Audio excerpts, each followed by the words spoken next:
Hey everyone, it's me, Eric Kimball, out here in my Minibed experimental garden once again with an instructional video for you.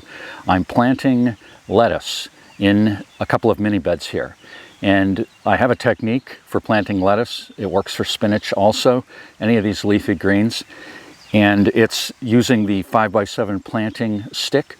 I did a video showing the 5x7 planting stick when I came up with the idea maybe a couple of years ago now.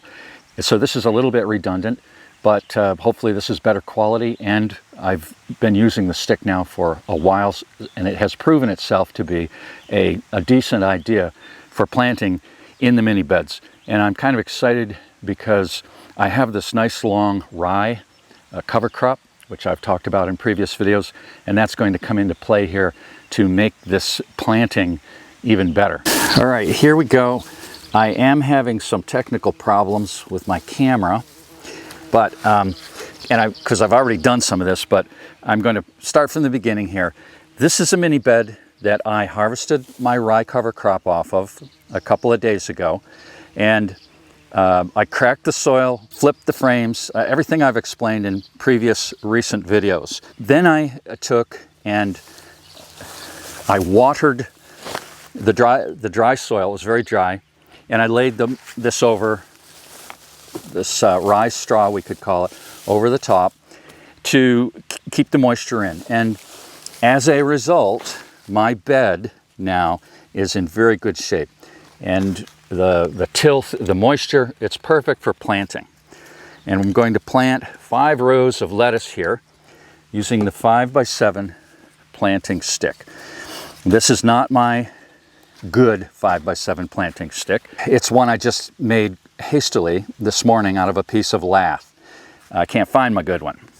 So, it'll turn up, but for now this will suffice. So on one side I have 5 rows marked out, and on the other side I have 7 planting spots for the row. So what I do is I take this template stick, planting stick, and I mark the 5 rows. And I've actually already done that because I'm redoing this film. I've done the same over here. Mark, mark, mark, mark, mark. 5 rows. Now we're close up. I'm going to show you how I proceed to mark a row and plant it. Well, those technical issues continue to persist. I've already planted 1 row here, and it just didn't work. The camera's not cooperating. So I'm going to go through here what I did in this row. And what I'm doing is taking the stick, the planting stick, I'm looking at my 2 marks, and I'm compressing the soil. All right? I'm not scratching a furrow, I'm compressing a furrow. And if you have my Planet Whiz Bang idea book for gardeners, you know that I talk about this, compressing a furrow. Once that's done, we take and flip the stick over from the 5 row to the 7 spots, and we lay that alongside, and I'm going to put some of the Pine Tree Garden Seeds lettuce mix in the palm of my hand like you see there, and at each of those 7 spots I'm going to put a pinch of lettuce seeds. All right, these are technically referred to as hills. They're not mounds, but nevertheless they are referred to as a hill, which is a grouping of seeds. And I'm not planting a row of seeds, I'm planting a row of hills. All right, and there I've done it. I've planted the row. So I have 2 rows planted. I'm not going to show you planting all the rows because you don't need to see that to understand the process. Now, to cover these, I'm just going to get a little soil over each of them like that, and I'm going to push it down, compress the soil. You want the soil firm around your seeds. With lettuce seeds, we don't need a lot of soil over them, maybe a 1/4 inch. Okay, so we just get a little soil over the seed and press it down. Okay, that is all there is to it.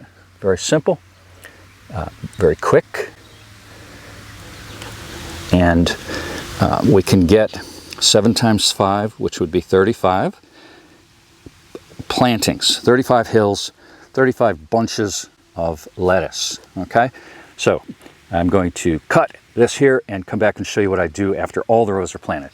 So the bed is all now planted, and I'm going to put the rye between the rows. And I decided that I don't need the root clumps of this rye. They're kind of in the way when it comes to rows. So I'm cutting the bottom off. Maybe there's a better way than those snips, but for now, that's what I've got.